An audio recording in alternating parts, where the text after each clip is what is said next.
അസ്സലാമു അലൈക്കും വറഹ്മത്തുള്ളാഹി വബറകാതുഹു. അൽഹംദുലില്ലാഹ് വസ്സലാത്തു വസ്സലാമു അലാ റസൂലിൽ അമീൻ വഅലാ ആലിഹി വസഹബിഹി അജ്മഈൻ അമ്മാ ബഅദ്.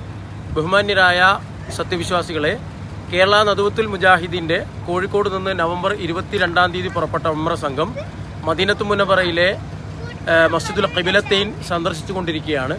മഹാനായ പ്രവാചകൻ സല്ലല്ലാഹു അലൈഹി വസല്ലമയ്ക്ക് ഒരേ നമസ്കാരത്തിൽ രണ്ട് ഖിബിലക്ക് നേരെ റസൂലുള്ളാഹ് നമസ്കരിച്ച മസ്ജിദിലാണ് നമ്മളിപ്പോൾ എത്തിയിട്ടുള്ളത്. ആദ്യം റസൂലുള്ളാഹ് നമസ്കരിച്ചത് മസ്ജിദുൽ അഖ്സയിലേക്കായിരുന്നു, ഫലസ്തീനിലെ. പിന്നീട് റസൂലുള്ളാഹ് അതേ നമസ്കാരത്തിൽ തന്നെ മക്കയിലെ കഅബക്ക് നേരെ തിരിഞ്ഞുകൊണ്ട് നമസ്കരിക്കുകയുണ്ടായി. ഒരേ നമസ്കാരത്തിൽ ഖിബില മാറ്റമാണ് അള്ളാഹുവിൻ്റെ വഹിയുടെ അടിസ്ഥാനത്തിൽ റസൂലുള്ളാഹിക്ക് ഉണ്ടായത്. അങ്ങനെ റസൂലുള്ളാഹ് നമസ്കരിച്ച മസ്ജിദുൽ ഖിബലത്തൈൻ എന്നറിയപ്പെടുന്ന മസ്ജിദാണ് ഇപ്പോൾ ഉംറ സംഘം സന്ദർശിച്ചിട്ടുള്ളത്. ഇൻഷാ അല്ലാഹ് അല്ലാഹു സുബ്ഹാനഹു വ തആല ഇവിടെ എത്താൻ തൗഫീക്ക് നൽകിയതിൽ വലിയ അനുഗ്രഹമാണ്. അള്ളാഹു ഇവിടുന്ന് ചെയ്ത എല്ലാ ഇബാദത്തുകളും സ്വീകരിക്കുമാറാവട്ടെ എന്ന് പ്രാർത്ഥിക്കുകയാണ്.